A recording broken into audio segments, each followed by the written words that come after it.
The church isn't a building.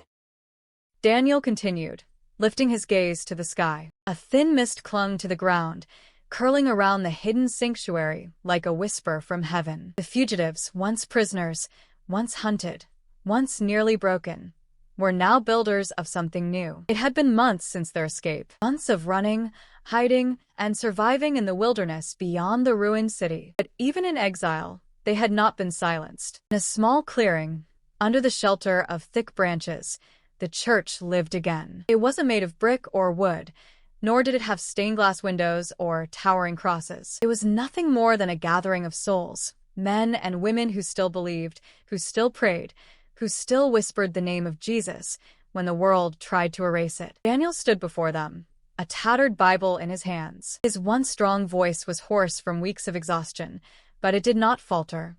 We were never promised an easy road. He said, looking into the weary faces of his people. The early church suffered before us.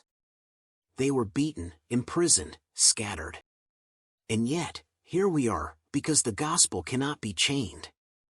A murmur of agreement rippled through the crowd. Elijah sat beside Sarah, his face marked by the weight of what they had endured. He still carried the memory of the guard he had killed, the blood on his hands a stain that no amount of rain could wash away. But Sarah had stayed close to him, never letting him drown in his guilt. The church isn't a building. Daniel continued, lifting his gaze to the sky. It's not something they can burn down or outlaw. The church is us. And as long as we breathe, it will never die. A hush fell over them. The words settled into their bones like fire, an unshakable, unquenchable fire.